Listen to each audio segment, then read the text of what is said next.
Greetings, sunshines and sunnies. It is I, Queen J Lotus, Pimp Sunkiss, coming at y'all right quick, right fast, maybe, for a relaxed review for Reasonable Doubt, Season 3, Episode 2. Okay, this one should go by a bit faster, being in fact the first episode has to give, some back story, all of that good stuff. Okay, yeah. So, all that said, without further ado, we're gonna go ahead and get into the specificities of this episode. So, where we left off from the last episode was, honey,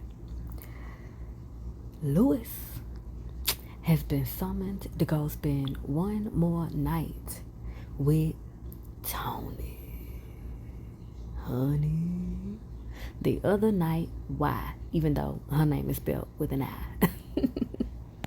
And we pick up in this episode with Jax wanting to know why. One more night. Why? Okay? So Lewis is like, and the lawsuit goes away.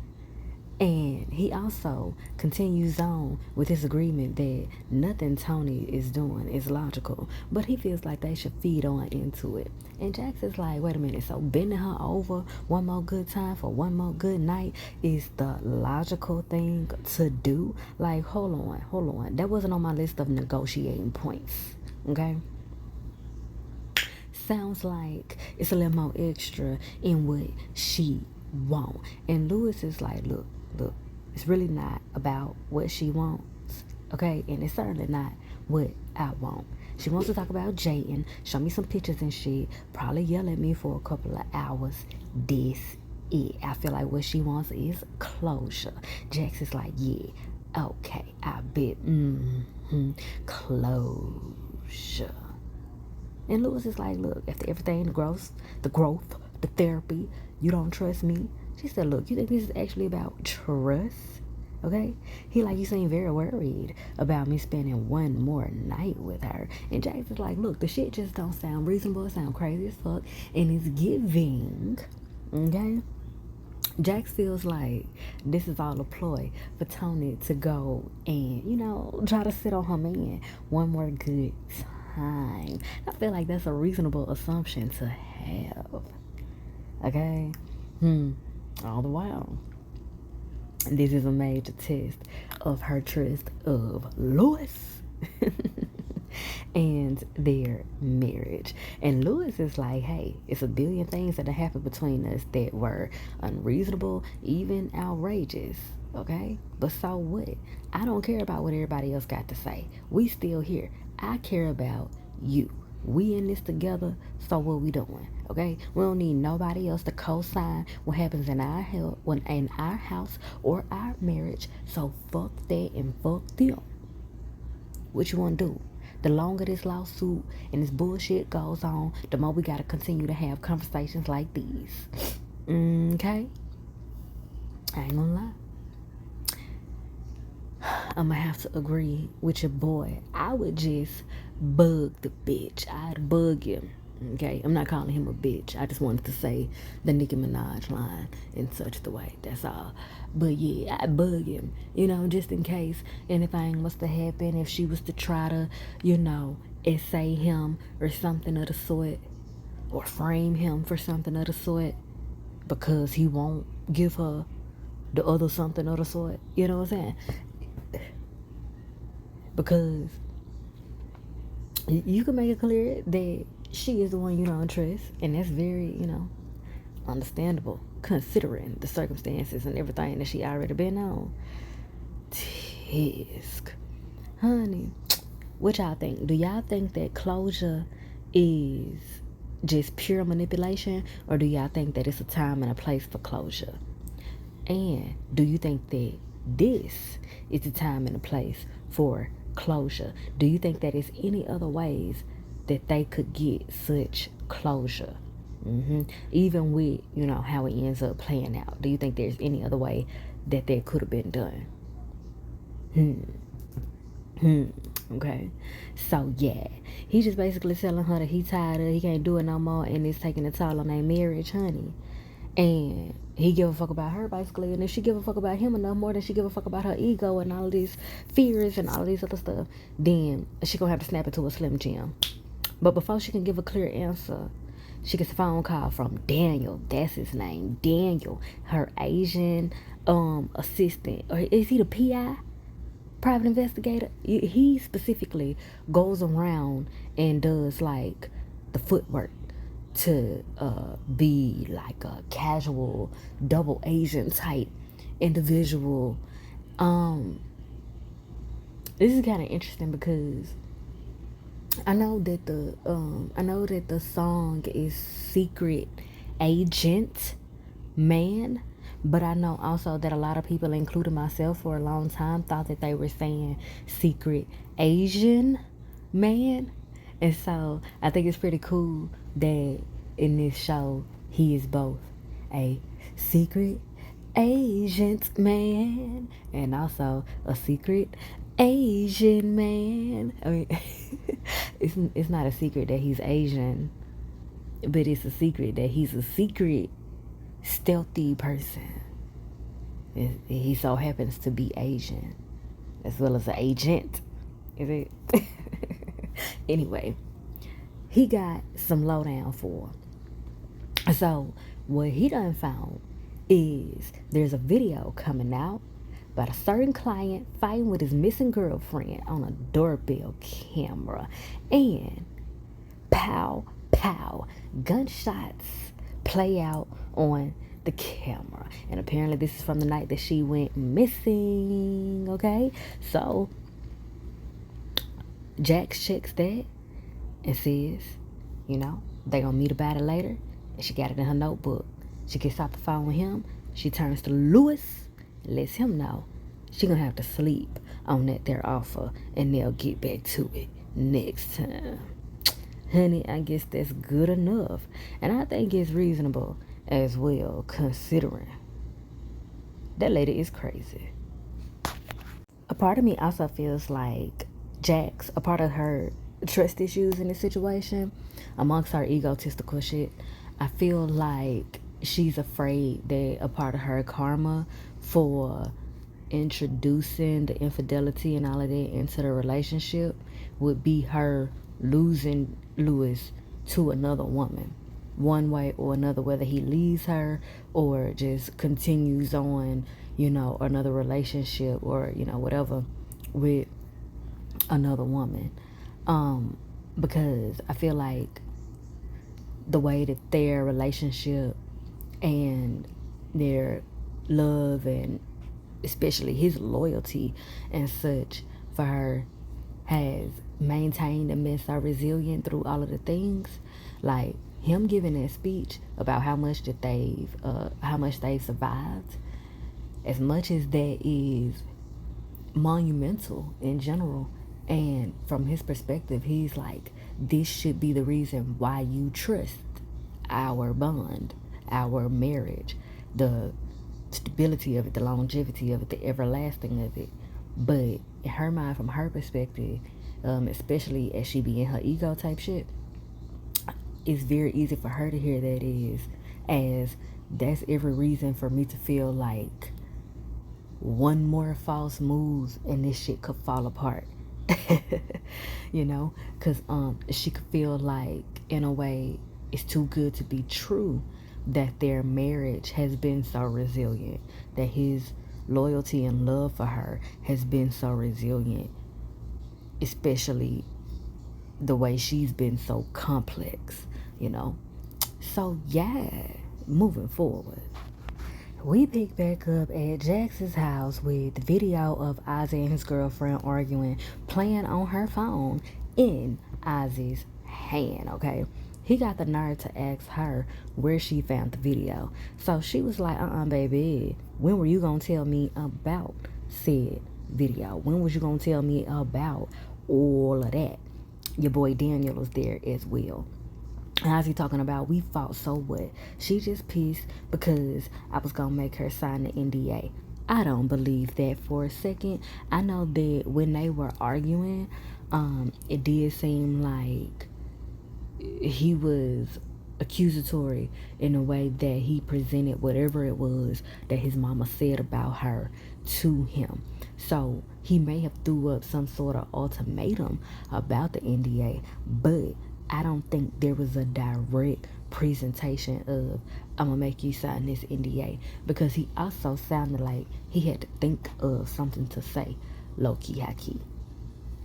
And at the same time, the fact that the actor is playing an actor, I feel like I peeped a legit acting choice from the character. Whereas in this moment, he found himself. So, for instance, as an actor, me myself, it's times where you could be on stage or in a scene and you forget your lines, but you can play it off as a beat. And a beat is basically a change in thought, or you taking a minute to ponder thought, or something of the sort. It's like a shift in the vibe, a shift in your energy, a shift in emotion, shift in thought, things of that nature. So you can have a human shift as yourself, like I said, forgetting the lines, and you can play it off as the character, as the character is having a beat, the character is having a shift in thought, shift in vibe, shift in emotion, or something of the sort. So that being said, it's a thing that like a sociopaths or people who have sociopathic tendencies do, which is they tend to rehearse a lot of the things that they say in the plethora of their own ways when they are by themselves and such, and they have their imaginative scenarios. Some people daydream about living their best life, and some people daydream about how they're going to manipulate the public to think that they are someone that they're not. I know that sounds crazy, but it's legit. That's why there's certain things called personality disorders and things of that nature, like sociopaths and sociopathic tendencies, right? So like I said, in this case, when they do those like wondrous scenarios in their own time, and they come up with like scripts and whatnot as to how they're gonna do this and that and da da da to get over on people, and they count on being able to evade questions, right?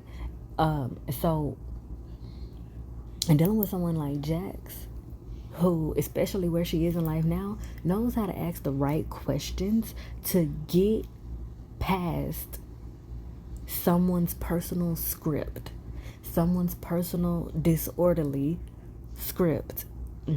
So as Jax is asking him these questions, and they're very specific questions to get very specific answers about very specific things, he don't have a script for that.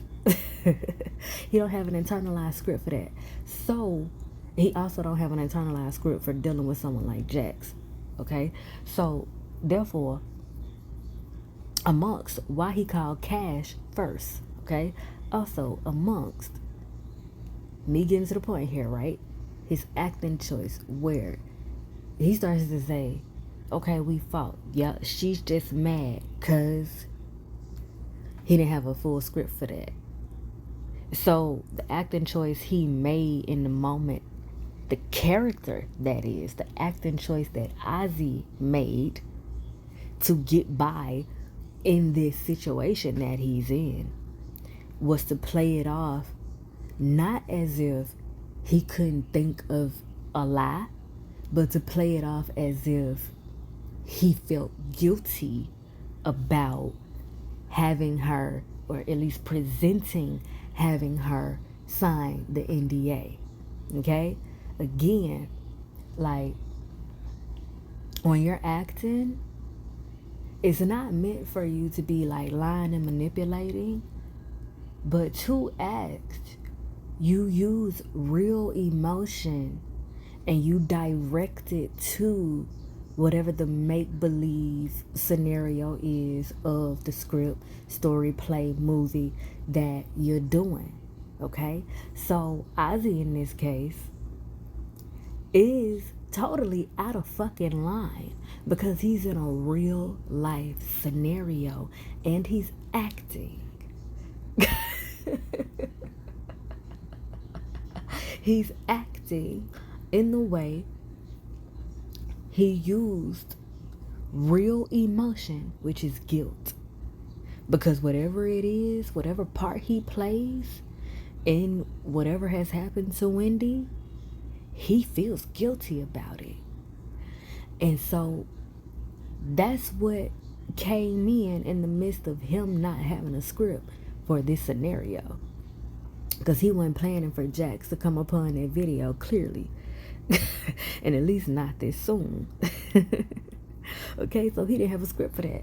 So that guilt jumped out in the midst of him not being able to think of a lie. So he had to hurry up and repurpose that real emotion and create a fake scenario. So that he could manipulate the truth. So that he could lie without lying. I hope you was able to keep up with what I just explained there. Rewind it and slow it down if you need to, honey, because I just dropped y'all some real good gems there. You better pick them up, honey. All right? So, proceeding.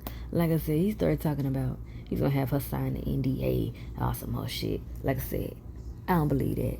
I believe he lying. So, Jax leans in and is like, you know, she kind of embracing that. So she asks him what happened after the recording come off, okay? Embracing him, but not, you know what I'm saying, letting him slide either. Still sticking to the point. So, yeah. My bad. So, yeah. He was like, he went in the house and went to sleep. Nigga, please. And that's exactly how she feeling. She said, personally, it'd be hard for me to sleep if I was as angry as you look in the video. And he like, so you don't believe me? Sorry. You answering too many questions with questions. Listen, baby. She just saying what it is. She's saying what she see. All right? Because you up here acting like you don't see the reality of what's going on. And that's why I emphasize it is very important to deprogram out your characters. Because when actors fail to deprogram, they sense of reality gets fucked up. You know? Some people are, you know, let's say born with personality disorders, and or it's, you know, fully triggered and ignited in their childhood and their youth and shit. But then some people have it triggered later or, you know, ongoingly and whatnot.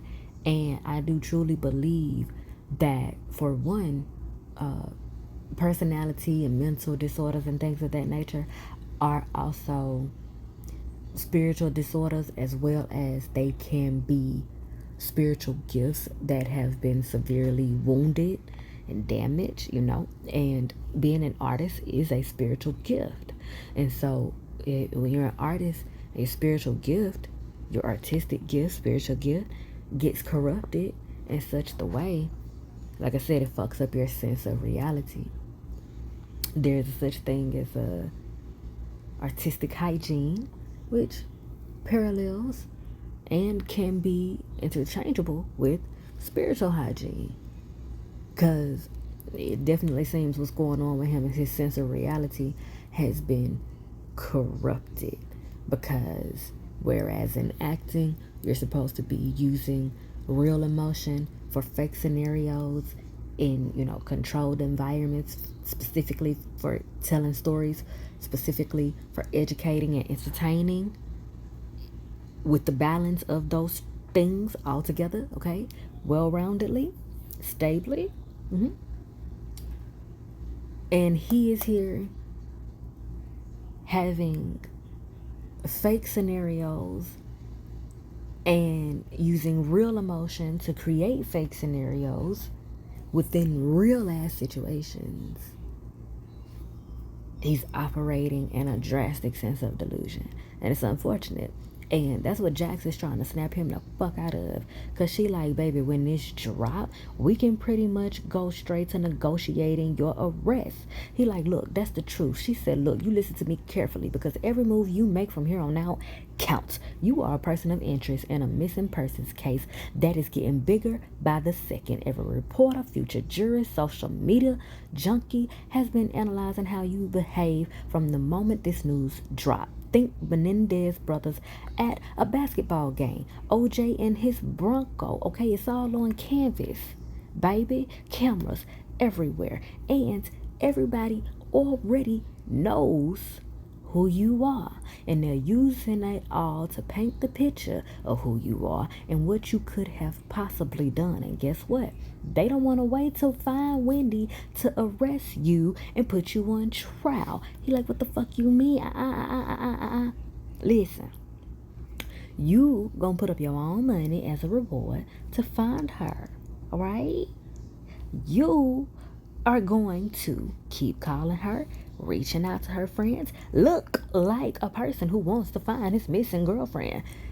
Act like you want to find your missing girlfriend if that's really what you want to do. Hell, if it ain't what you want to do, we all highly suggest that you at least act like it. Because you's an actor and you using your acting skills to do everything else but prove, look at least, perform your innocence.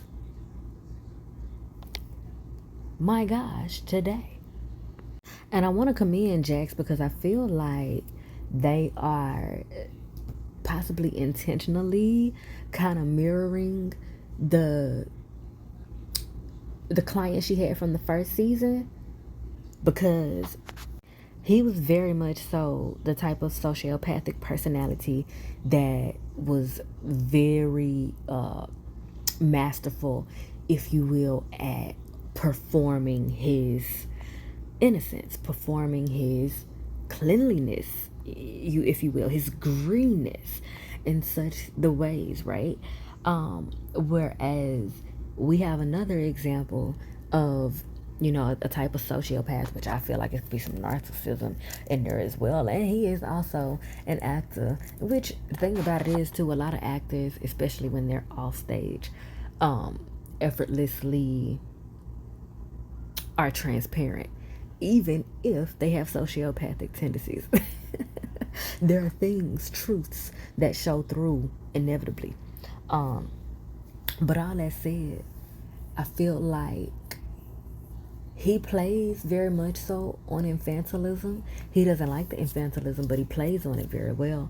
And I feel like the growth that's showing here in Jax is that we see that she is impacted by those isms, all the while she's still standing 10 toes down, and she's using what she's learned in a plethora of ways over the course of years and months and all of that good stuff to make sure she's not making the same mistake, especially from the first season, because she is like doing certain things, like I said, making sure she's staying clear, asking certain questions, sticking to the facts, and making sure that she's not even, it's like she's making sure that she lets him firmly and directly know that he ain't got a lot to kick it. All the while, she not here to be one of his little friends in such the way of being a yes man. Okay? If they have any type of kinship, it's one that is based on genuine shit and her telling him straight up what it is. So she's doing her job, and I say maintaining a sense of core values. Okay, let's see if Jax is able to have it all. I also enjoy the fact that Jax is kind of showing herself, they're showing Jax to be as well I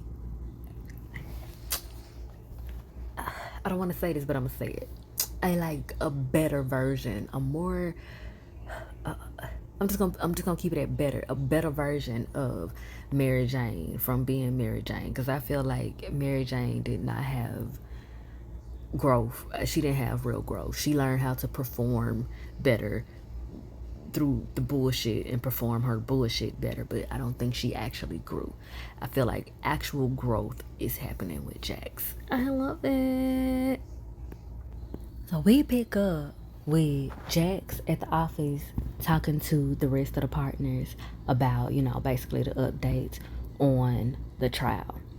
Cause, hey, y'all know Jax got a lot to prove with this here case. Okay? Like, it ain't that much, but it's a lot considering her goals in the situation amongst, they got what would you call it? They got collective goals to meet by the end of the year as well. So she telling them could be the nail in the coffin for him before he's even buried, honey. That video, that is. Absolutely. Like, she is right on the money because, baby, that is crazy. Then he went down there, went down there to the police station. Everybody, they always even say it in all the TV shows. That's why nobody understands where this man's antennas is at. He got to be delusional to have taken his ice down now to that police station with not a piece of legal representation. He could have pulled a security guard off the side of the street at least to escort him down there, honey. He didn't do Nathaniel. He didn't grab Nathaniel. Not even Nate. The boy needs an adult everywhere he go. Okay? Jax also clarifies that she brought Bill onto the case as well, and they're impressed by such. I wonder Jack's motivations with that. So, anywho, Jax goes on to implement that the real big issue amongst him going to give a statement without legal counsel, okay? This whole missing persons thing was initiated by the victim's assistant who already has an airtight alibi. So, they all know that. Now, they are also taking into account with glee how high profile this case is. That being said, one of the other partners makes the comment talking about maybe they'll never find the victim's body and he'll just keep them all on retainer for the rest of their lives, I guess. Just greedy, fuckless, no heart. You put that in your own notebook, okay? But Jax comes in on the rebound and it's like, well, frankly, I hope it's found.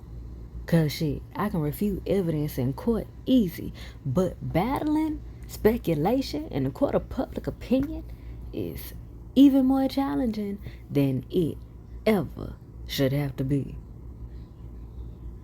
Honey.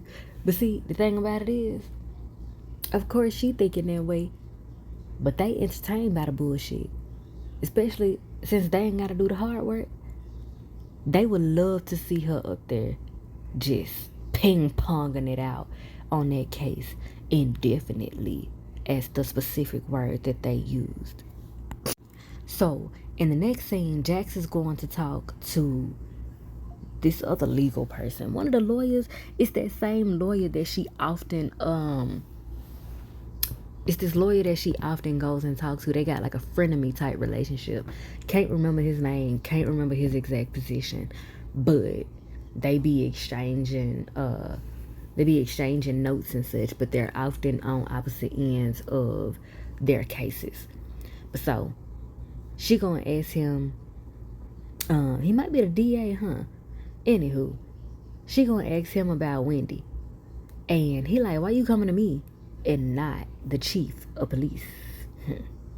Honey, because she wanted to come to you. Don't be answering questions with questions. Just answer the question. Huh. But yeah, he like, this a case, not an investigation. And she like, look, I know you already spoken to the chief because Ozzy Edwards is involved. So I'm just cutting to the chase.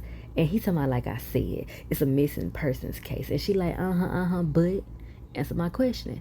He started trying to pussyfoot. He said, look, given that Miss Collins has been missing for 3 days, anyone would have to believe that this could turn into a homicide. Yeah, so she said the answer to the question that she asked is both.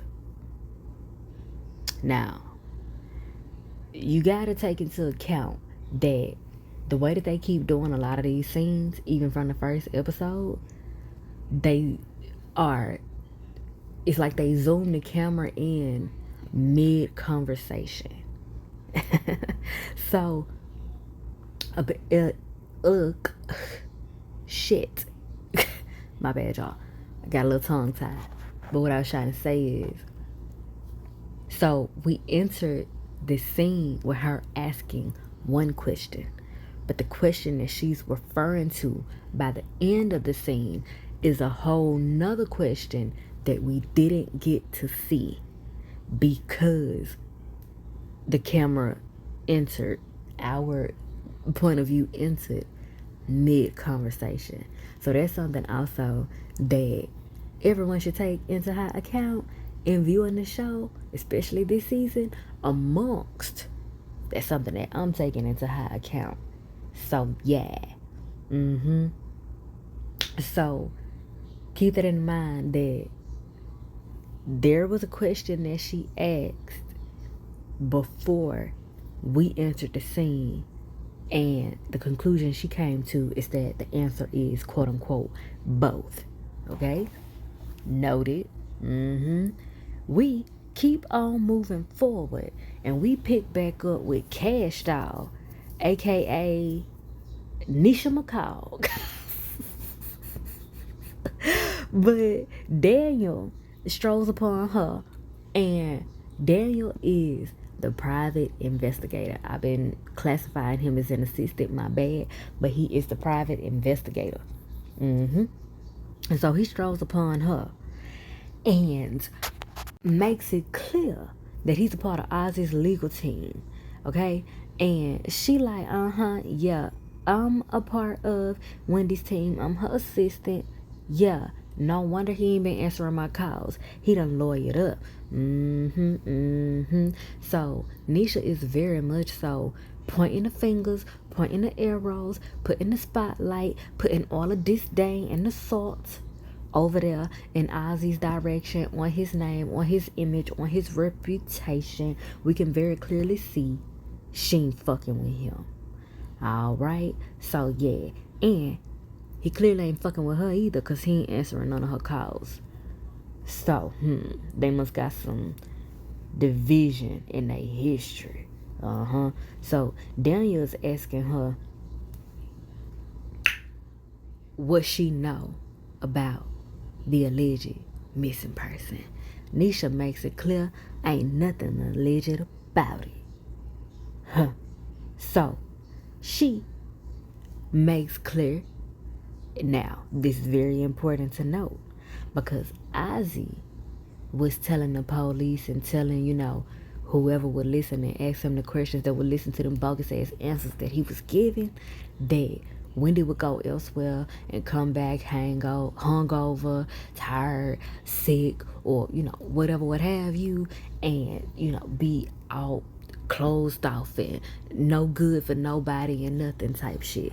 So Nisha is trying to make clear here, and it's making clear to me that she knows what was said to the police and all of that stuff. Like, she been keeping up real closely with the case to get all of the ins and the outs and the cricks and the crannies hell. She been private investigating herself. So that's why she says hungover, tired, sick, Wendy not missing a photo shoot. So this indicates to us that also Wendy be booked and busy. So she is making it clear that that shit Ozzy was talking about, oh, she get mad and she go missing in action and it be all da da da da da. Because Wendy be booked and busy and she be on her shit, whether she hungover, tired, or sick. Bars.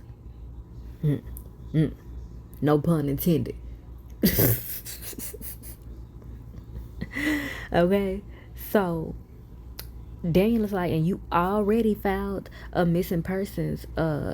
You had already found a missing persons report, and she was like, she wasn't able to find none of her air tags or anything. She wasn't able to track her phone and all of this and that shit because gotta remember about her phone and her bag, right? And she emphasizes too that the air tags in her bags are always sold in.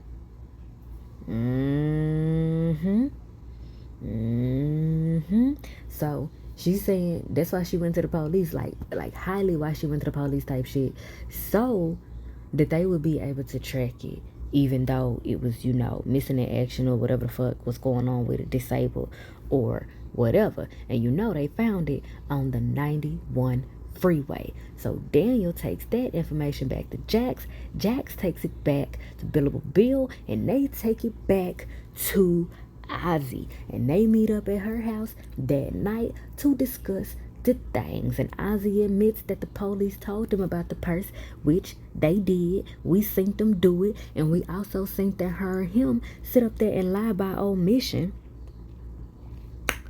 about it because he didn't tell them that. And that's exactly what Jax is asking, why you didn't say it. He was like, he forgot. Boy, bye. Another convenient thing that he forgot all of that, but you don't forget your lines. Granted, I understand having a lot on your mind and hell when you trying to remember a bunch of lines, shit, you might forget a bunch of other stuff, but he ain't got no gigs right now.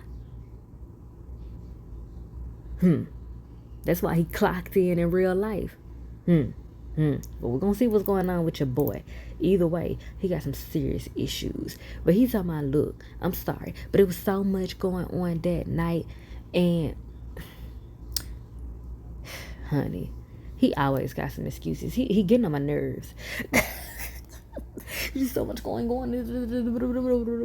But that also shows the arrested development from his folks, treating him like a child, putting him under all of the infantilization, amongst the infantilization that he gets from his fans and such. But Jax gives him some information that should allow him to snap into a Slim Jim, an adult Slim Jim, right quick, right fast. And she emphasizes that 75% of these cases are due to intimacy partner violence. Okay? Look at the material. All right. So if there's evidence that you so much as grabbed Wendy too firmly, they will assume that you are not only violent, but you are also a liar. And this is why you hear your girlfriend from the public, because she white and you feared her going public. And when she threatened to go public, that's why you then committed to duh. Y'all know what the word is. And so they quickly want to rebuttal his daddy specifically. Talking about, no, this is some gone girl shit. She's fine. Why he do that? Okay, so when he said that, he leaned into Ozzy to comfort him. Weird behavior, okay? And Ozzy says, I agree.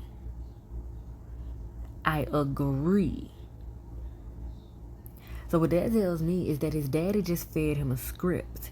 And when he touched him, even though Ozzy didn't look at him, he touched him and transferred that script and that energy. And basically, that was like total body language And it's interesting too because when he touched him, he touched his back.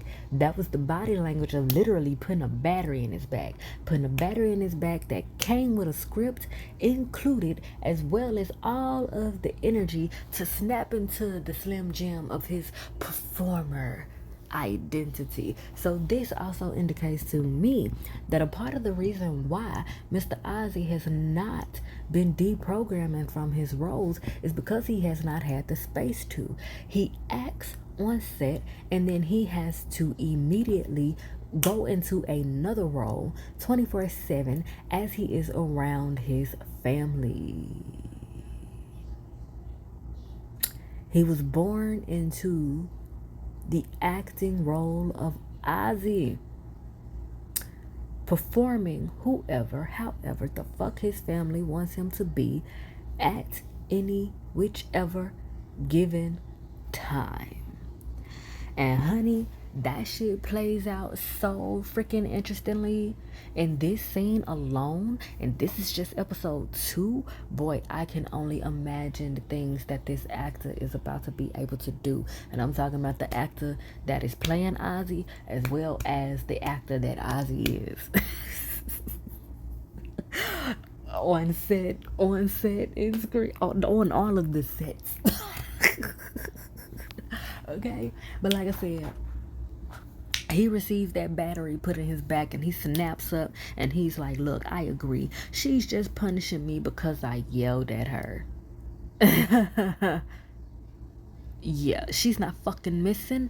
Why the fuck would she be missing? Why the fuck y'all looking at me like it's my fault, like I did something? That to me also sounds like that's Ozzy pulling that essence and that script, the language of the script from the show that he was on. Because remember that he played the mischievous cousin. So that's probably like one of those, not necessarily one of his running gag taglines, but one of like the secondaries to it. Not necessarily his did I do that, but one of the secondaries to it that would lead up to whatever his did I do that line is. Which is why y'all looking at me like I did something? Something that his character probably says leading up to his running gag line. He's waiting for his opportunity to do his punch, do his gag, and it's not coming in this moment.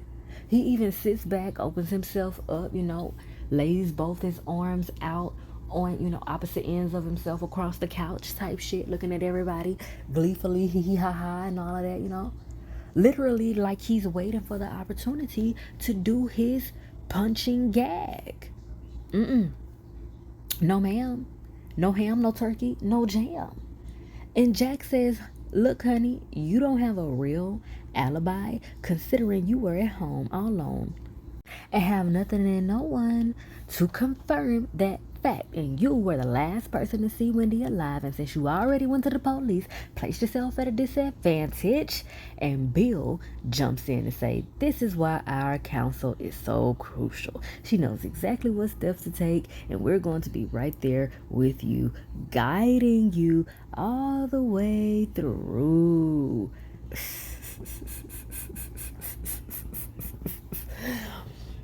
And I know I'm not crazy pointing out the racial implications, right?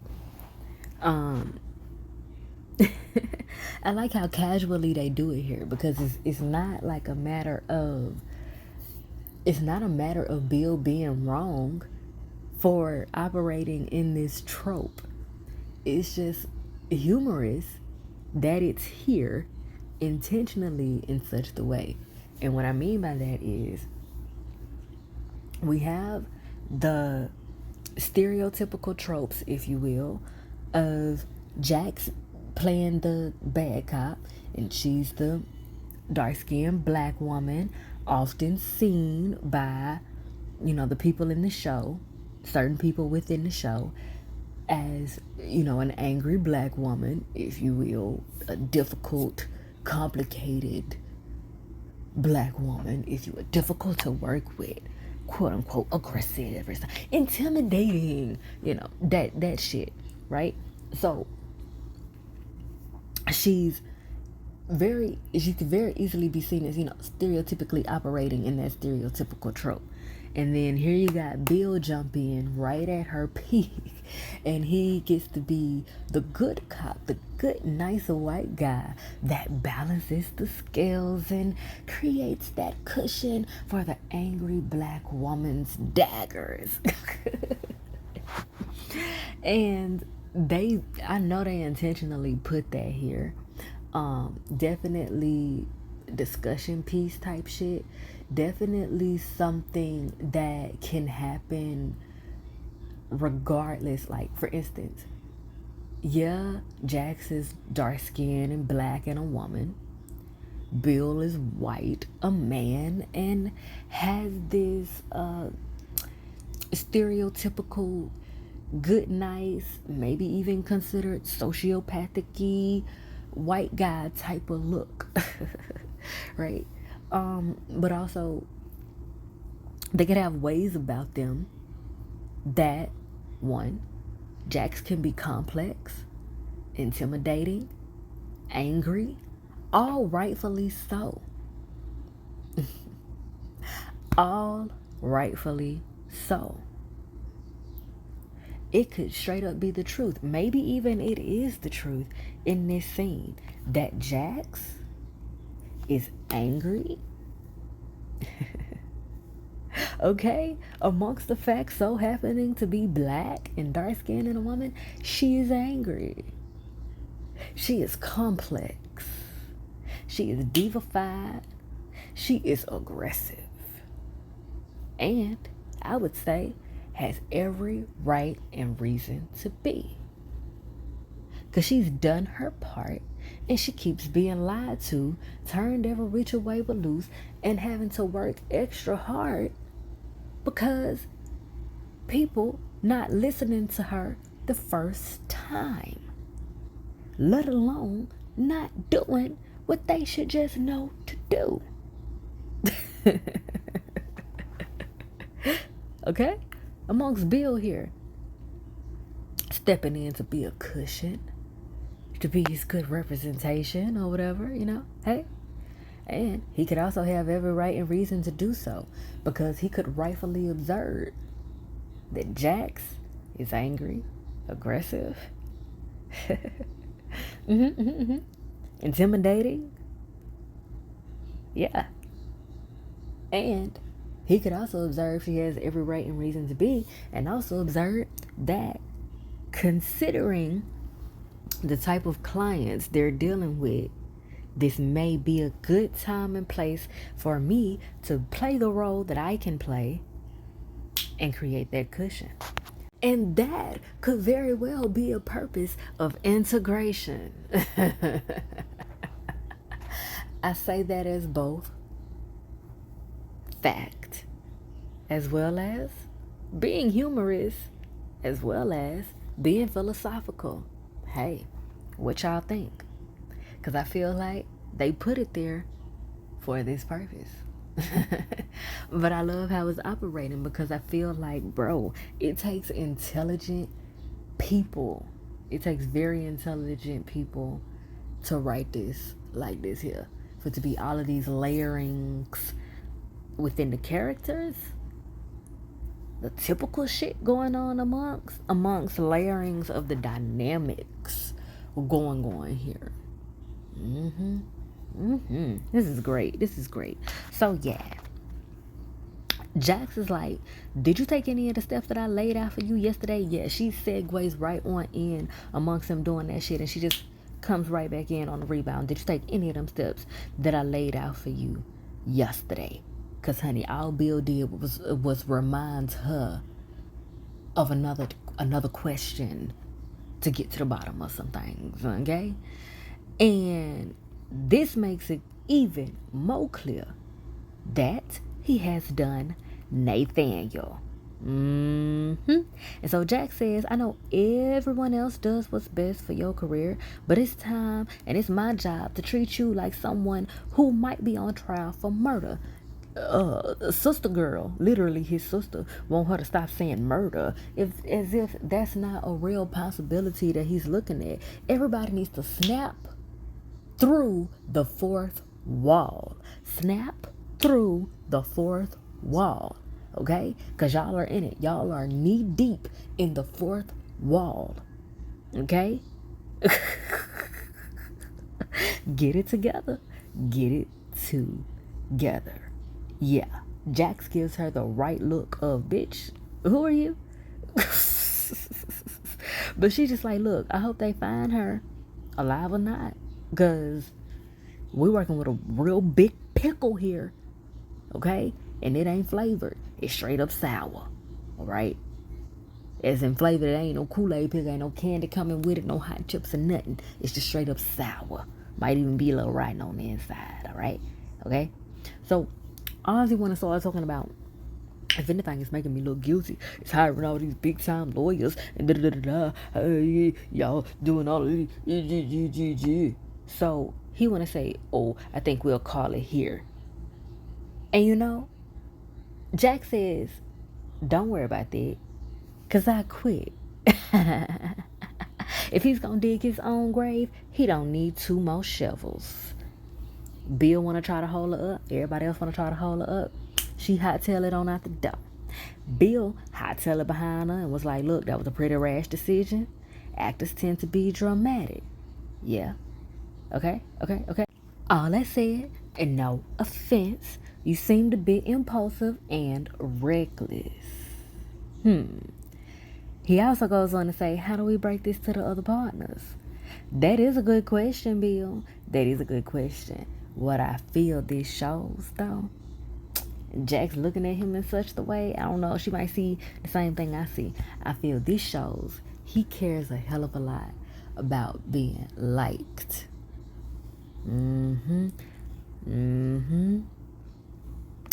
So Jax responds, we're not explaining anything to them, because once that video drops and all of this shit hits the fan, he not gonna be Ozzy no more. He gonna be Ursel, and we'll see who's calling who. And ain't now one of them gonna be Ghostbusters. Next scene, Jax takes her work shit home with her. But with a purpose. She gotta do what she gotta do at this point, honey. So she is taking him a contract for Tony to sign, okay? So this is her making her decision about her being as okay as she can be with him going over there spending one more night with Tony. Tony don't call no more, okay? They don't want her to call no more, child. And what she puts in the contract and what she tells him is that he got 5 minutes in there. She either sign it or he walk. Okay? So he stayed there 12 hours and then it's all done for.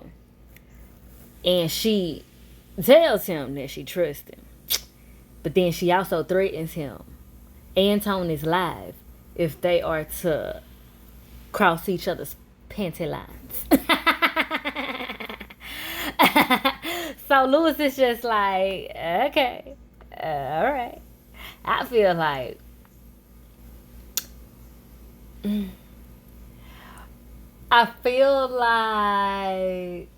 as insecure as Jax is, she is also underestimating Tony. So I guess that would be called arrogance now, wouldn't it? Jeez. Because, honey, hold that thought, all right? I'll revisit that observation. So, child, Lewis heads on over to Tony's house. On the door, he looks at her like longfully. Like, he looks at her like he cares. Not like he's in love with her, but like he cares. So he gets in there. She's being pleasant. She tells him she don't have much to drink. He good with water. And she was like, she was nervous about whether or not he was gonna come through. But then she reminded herself that he always manages to show up. Cause he's a good man, Savannah. But her pleasantry is disturbed as she walks over with the water and everything, and he is handing her the documentation that Jax gave to him, and she is like, oh, okay, Jax is scrambling out of control for some control, huh? Okay, and so he lets her know the terms and everything what Jax said, and she said, okay, that's cool, but she changed the game on him. All right, and she takes it, puts it in her pocket, and says, I'm gonna sign it, but after we finish the nursery. So they heads on over into the nursery, and it is beautiful, y'all. It is absolutely beautiful. We have like a little black boy version of Super Mario, like the stage playboard, like painted on the walls and such. It's a little cute little baby crib up in there. We got his name spelled out on the walls. It's blue, but then we also got like the colors of pops of red and green and yellow, of course, from the Super Mario stylization of it all. And of course, given, those playful, childlike colors as well. It is like literally an excellent display of a child's room, because like, of course, it's a nursery, right? But it looks like he can also very well age up into it. I be noticing that it be like a lot of parents, and I'm not saying that this is a bad thing, it's just something that I noticed.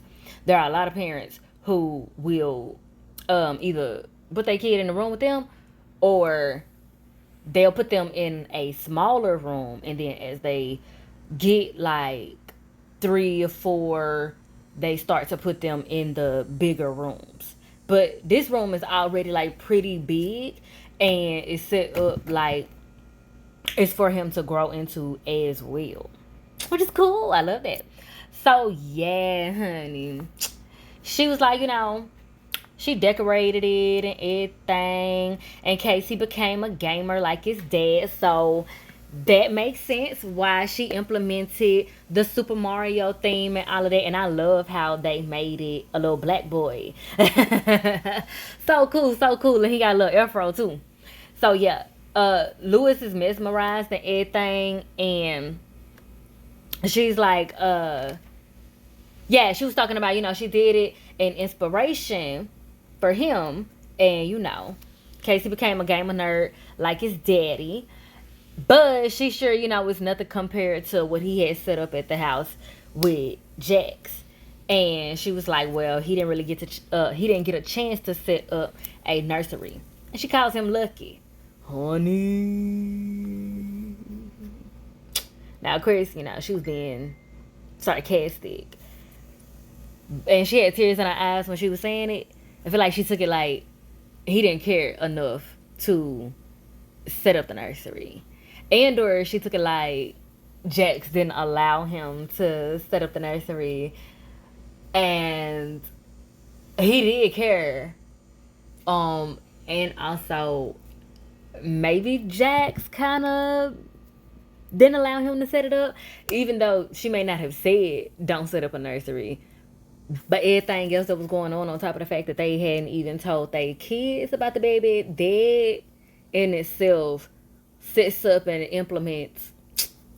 They ain't setting up no nursery either, because if they set up a nursery in the house, they're going to also have to tell the kids that they finna have a sibling on the way, and Jax is not pregnant. So yeah, honey.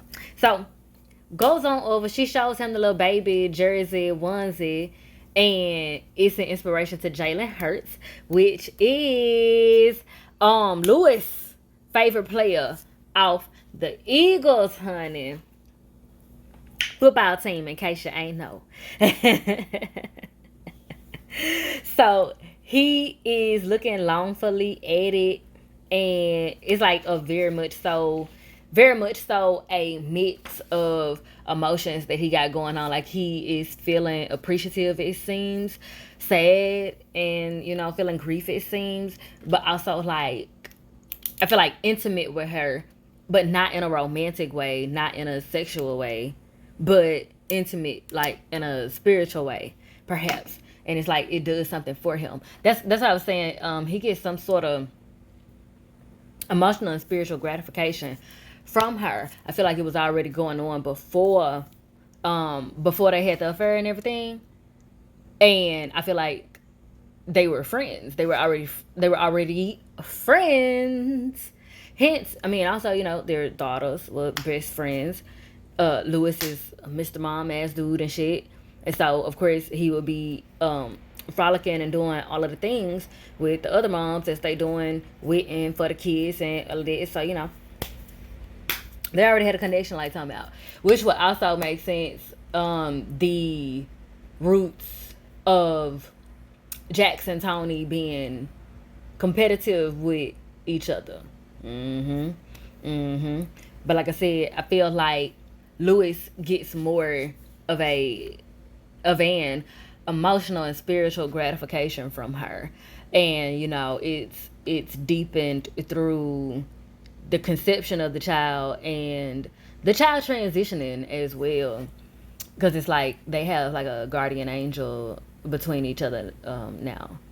Like, they share a guardian angel now, which is, even though it's unconventional, it seems, in a way biblical, but it's beautiful, as long as Tony don't start that crazy shit again. So yeah. As he's taking in all of the things that she's showing him and all of that, he turns around and notices this pile of gifts that was given to her when her family threw her a baby shower, and she was thinking about donating it, but you could tell that she was just like confused, like she kind of want to keep it, but she just don't know. So Lewis eagerly says, hey, let's sort through it. I'd love to sort through it with you, and we will find a home for it. Let's get it. So just as he says that, the scene transitions to Jax back at the ranch, and Naima comes in to tell her good night, but she makes a comment and she's like, oh, so you were waiting for Dad this time. Okay, things really have changed. Jax gets snappy with her and whatnot and starts talking about, for your information, I am working, okay? I'm not waiting up for him. Don't you got something else to be doing? Jax, honey, get your ass up off your shoulders, ma'am. Okay?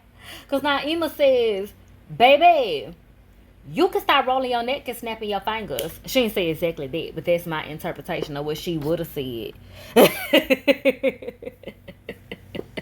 But she was like, honey, I just came up in here to tell you good night. Jeez. And Jax is like, good night. Have the night you deserve. How about that? So as Naima walks out, Lewis texts her. Now she want to calm down. Yeah, girl, you sitting up in there taking your frustrations out because you all up in angst about Tony and Lewis over there spending the night with each other, doing whatever it is that they over there doing, and you're taking out your frustrations out on your kid. Repeating them nasty, dirty, stinky cycles. Unfortunate. But like I said, Lewis texts her right then and there, and he say he helping her take down the nursery. He thinking that I'll be okay, and he love her. And she looking all crazy, but she heard the message. Throw the phone down, get up, rolls on around. She want to try to get her a little hit off the little doobie off the left hand side. Now it's up under her bed or whatever, but either way, she trying to hit the doobie. But she check herself and it's like, see, this her ego popping in, because what's wrong? Go ahead and enjoy yourself one good time. You know what I'm saying? You ain't got shit else to do. Like, what's good? But I know she like in her mind, she don't want to be feeling like Tony got her smoking. Tears, Connie. So she turned around, settle down, look at her phone, calls Chanel. Hey, girl. Yes. Freedom look good on you. Yes. Lindsay look good on you. Yeah, ma'am. Great night's sleep looking good on you. Yeah, mama. Uh-huh. Right. So, yeah. Jax called Chanel. She go confide in her. Okay? So, Jax gets some points for some growth. Because Jax ain't usually one to be calling people and you know, trying to vent and allowing them to be a friend to her. Chanel usually ain't the one to be being called to, you know, be that friend either. She usually is the one that needs that friend amongst other things. So bet growth on both ends. All right.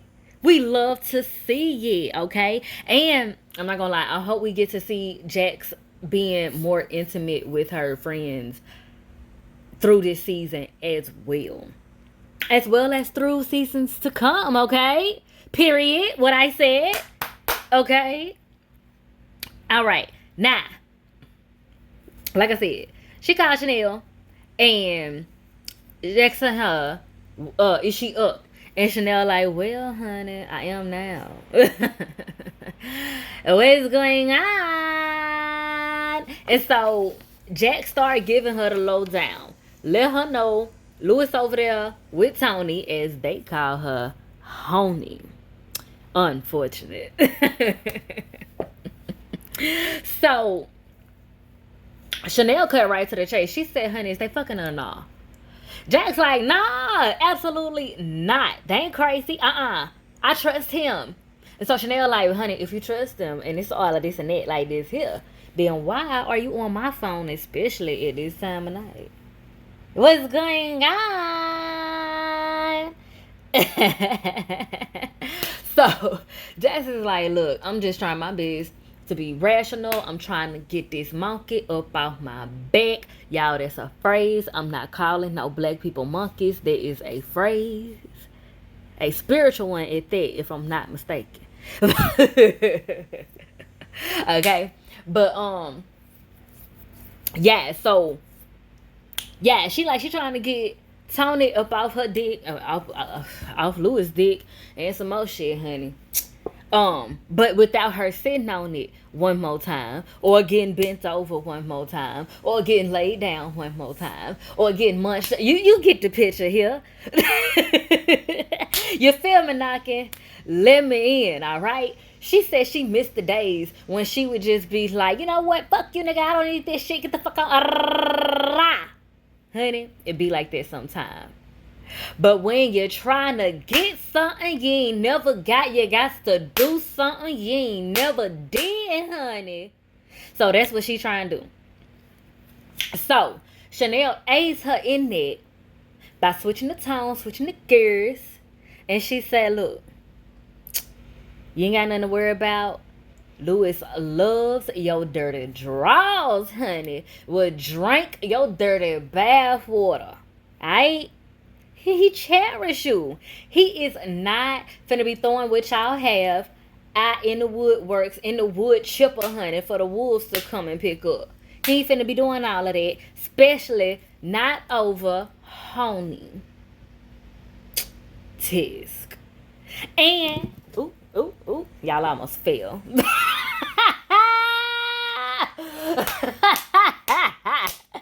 Great recovery, queen. But so yeah, yeah, especially over Honey. He ain't throwing it away. And I believe it. I want to believe it at least. Y'all, I'm not gonna lie. I love Louis and I do believe that he's a good man. There are just some things going on, some little itty bitty subtle things going on, ways that his eyes, you see McKinley, that's the actor. He does a lot of interesting things with his eyes when he be acting. And they is giving him more to do in this season Already, this is episode 2, and they already giving him more to do. Bars. And he's doing lots of it by ways of his eyes, honey, because that's what he be doing when he be acting. And when things be being said and done, and I'm gonna make the comparison right now because that's who he ends betweens right now, in a figurative sense. Yeah, he's the common denominator between Jackson Honey. Okay, he's the common denominator between Jackson and Tony right now, and so I'm gonna do the comparison between them. So the difference is in his eyes. The difference is in how he look at them. The difference is in how his eyes respond to them. When they going a back and then a forth and then from left and then a right and up and then a down and the different manners and stylizations and tones and temperatures that they be giving off, the energy transfers that be radiating through the ether. Honey, they be differently different. Okay? They be real differently different. Shout out to your girl. Tamara, whichever the pronunciation is, respectfully, shout out to her. Cause them responses and things be real differently different between the two of them, honey. And it be given, like I said.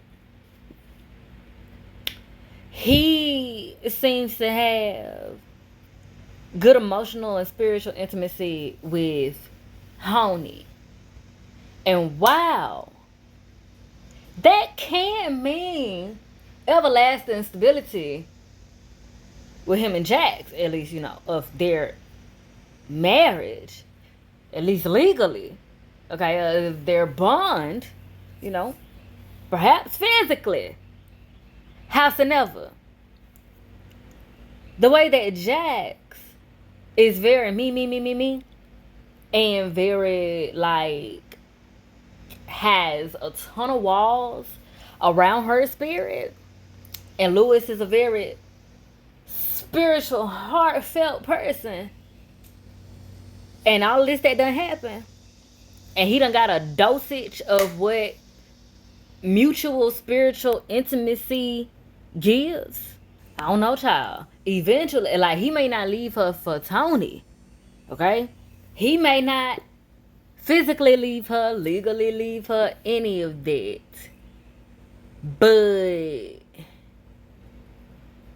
honey, I'm just gonna stick a pin in that until next time. So, like I said, Chanel, reassures her of what we already know. And they get off the phone. Jax then immediately looks down.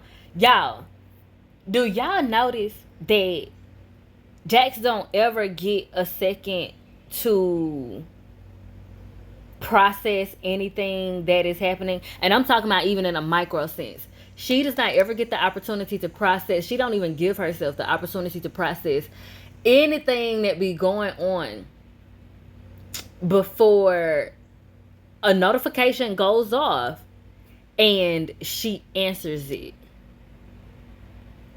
That is not healthy. That is not healthy. She don't even give herself the opportunity to, one, process her daughter walking into the room, acknowledge her, say hello. I know she came in talking, but you're the parent, you're the leader, right? So acknowledge her. Hello, ma'am. It's nice to see you too. Is your evening going good? And that will redirect the child to, yes, mom, how are you? And if she don't say how are you could just, well, I'm glad you're doing well. I'm doing great too. Thanks for asking. Lead with love. Process. Be present. Okay? Jax is rarely present. Tisk. That is scary. That is scary. Because as I'm noticing that too, and realizing and communicating that, it is very reminiscent and mirroring to Ozzy. Ozzy, also, it may not be phone notifications and such, but everywhere he turns is somebody in his face, in his ear, steering him, puppeteering him, bars, trying to tell him what to do and how to do it and what to say and how to say it and where to stand and where to sit. Tisk. And again, a mirror to Jax. Every time she going from one thing to the next, from work to home to someone else's home, doing work to her home, doing work in her relationship. Now it's work.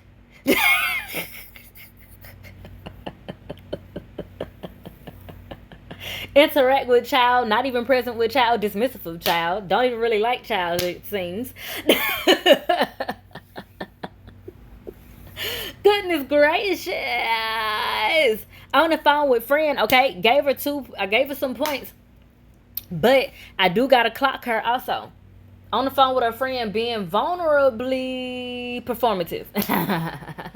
Performatively vulnerable. I mean, she briefly admitted that she has a fear of, losing her relationship, losing her marriage. But I feel like it has more to do with the egotistical element of that. Losing to another woman. Because, hey, I know shit happens, but when she was being friendly with her coochie like it would, she wasn't studying that marriage. She wasn't studying that man. She like, why you here? Why you at your house? Why you doing that for the kids? Hurry up. Like, no ma'am, you realize wasn't nothing out there, and especially parts of what was out there tried to take you up out of here. Tisk. No ma'am, no ham.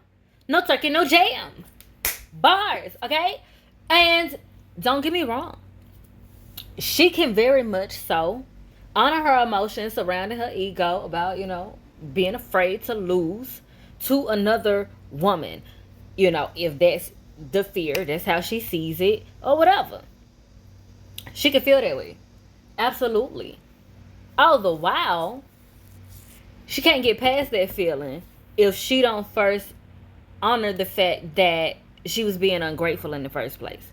Because I feel like way all that shit happened and the way he showed up, and she knows that she probably wouldn't have had the heart to do it for him before. She feels it's like this it's like this wife swap episode that I was watching, and the lady was so ready to judge this family and condemn and demonize them because they had piercings and they like rock and roll and all of this other shit. And they turned out to be very nice, very pleasant people, very kind and polite to her, very warm-hearted and all of that shit, had real good values and all that shit. And she's sitting up crying in their face talking about, y'all are such great people, but it's just your appearance. It's just your appearance. It scares me, and I hate that I feel that way. But I do, and it scares me. But y'all are great people. Why are you crying and making it a them problem that you feel guilty about the way that you prejudge them? And about the way that you now feel a bittersweetness about the kindness and love that they have shown you? Absolutely not. Absolutely not. And I feel like while Jax is not communicating it in that way, it's the same frequency. Jax is performing things out of guilt because now she feel like she owe him, because she also feel guilty about even putting herself in the situation to where he had to even endure all of that, because that was a lot. That was a lot. And it's not even just the fact that she cheated. Child, it's the fact that she cheated again and again and again and again and again. And then, bars. Then he kidnapped her. And that ain't even the final part, because then you got to deal with the fallout of the situation, because now she got PTSD, she got panic attacks, she got therapy, she got work, honey, she got work on the line, okay? And they already looking for any reason to fire her. Now she looking like a liability. It's looking like the bomb, okay? And he got to stick through and through with all of that, okay? And be a father and run his own business. Real father, real man out here. Like, come on. Come on. So, I mean, I guess she got every right and reason to also feel like she owe him, because I guess she do. She do. She do. Child. And so, that's the gag. And I think that's the big boulder. And it's not just a boulder. It's a rock. Okay? And her SpongeBob in the situation to drive that boulder up out the way is her taking accountability and just admitting, honey, that she feel guilty and she feel indebted, honey. And she feel desperate. She feel worse than child. So on last season, after after they found out that he got Tony pregnant and whatnot, he kept apologizing and showing remorse and in all the different ways, communicatively, actively, all that. And at a point she was like, stop doing that, because in simple terms, it's like it was making her feel bad. She didn't say it exactly like that, but she said it in a way like she was trying to help him heal from his mistake. But I feel like him constantly admitting his guilt and his remorse and his regrets was too much for her, and it was triggering her because she didn't want to face her shit that even put them in that predicament in the first place, because she introduced the infidelity to the marriage over and over and over and over again. And he, if I'm remembering correctly, he didn't say he was gonna go cheat on her, da da da da da da. Out of her own guilt, she told him he needed to go do that. Like, Jax is crazy, right? Because she's puppeteering this marriage. Like, she's puppeteering Louis on some shit, but she's being puppeteered by her phone. So no, of course, it's not the phone. It's not the phone.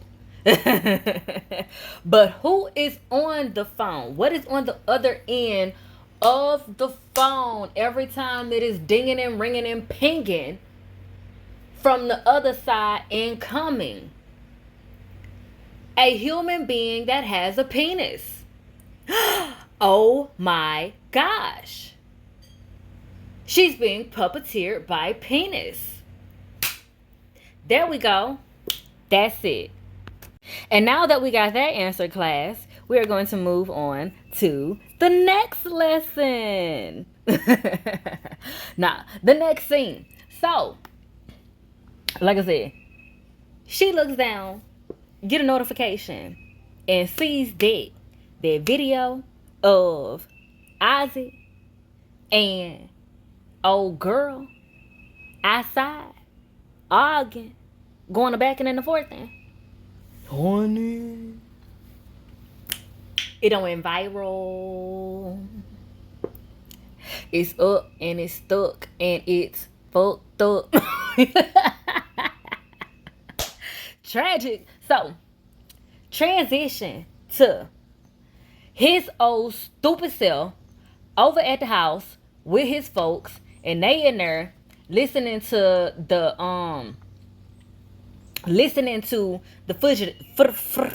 footages of shout out to Cardi B, the footages of this girl here, Nisha, whatever Cash Doll character name is. I think it's cute to call Corey Cash and just go ahead and call Cash Doll. It's not because she's doing a bad job. I just want to call Corey Cash. And therefore I want to call her Cash Doll. So yeah, I'm drawing these two scenes together because they end up being drawn together anyway. So yeah. Cash Doll and Wendy's sister is doing a very heartfelt, appropriate, as well as suspicious press conference. And they are extremely emotional. It looked like Wendy's sister got on a shirt with Wendy on it. Okay? They talking about how brilliant and beautiful and everything that she was. And they also want to let the world know that they is putting out a public service announcement about that Isaac Edwards, honey. Where are you? Where'd you go? I don't know. We need you now. Come back to us. Where is Wendy? Sorry. Okay? So, it is very obvious that they are making a conscious effort to express to the public that they are concerned about Wendy, what done happened to her, where she at, and Ozzy is not. And he was the last person to have seen her, especially when on the video he all angry, yelling, all in her face, all in the videos. He ain't dancing, honey. He ain't dancing. Looking quite violent. All right? So, like I said, it draws into the family watching the footages, as well as variations of people making, you know, the songs out of it and memes and all of that. The internet wins again. Okay? So the family looking at it with Ozzy, Tommy looking at it. I mean, Bill. So Bill Tommy is looking at the footages as well in his office late night being suspect. And we're going to get to that in just a sec. But yeah, and Jax is looking at it. So we get the whole, like, drawing together of all of the things. Let's deal with Tommy first. Yes, I'm just going to go ahead and be calling him Tommy. Don't worry about that, okay?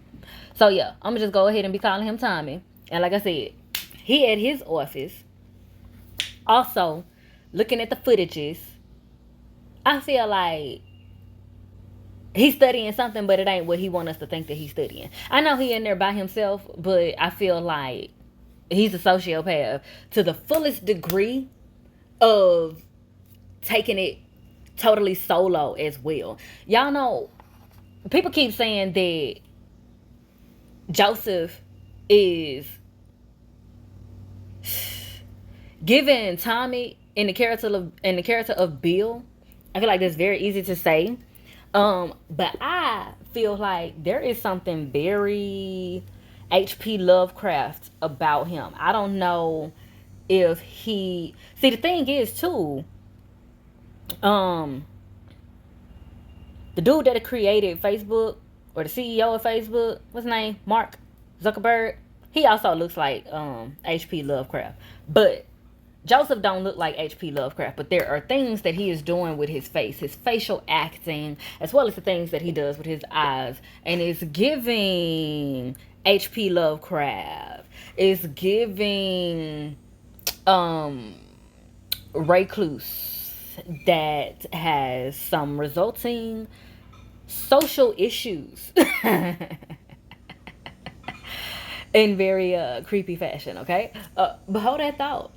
So like I said, he's sitting up in there late night, being billable Bill, billing hours, watching the footages, being weird.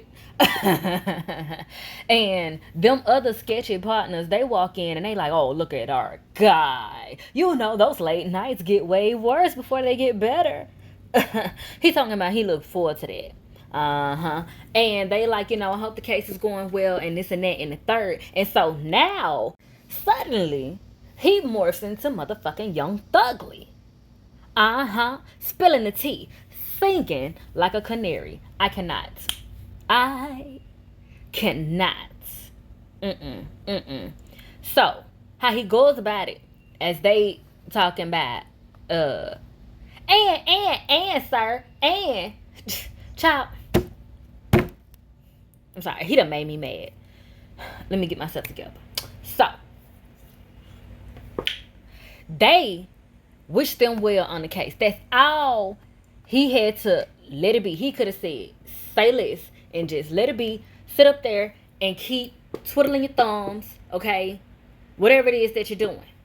Because you ain't doing what you want us to think that you're doing. All right?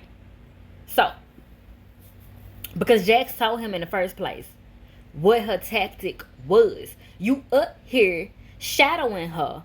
You need to trust the master. But no. Because you's a white man. You just think you knows everything, huh? Uh-huh. So, yeah. He takes his old ugly self and...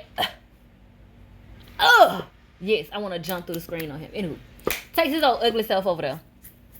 Talking about. So, actually, we lost the case.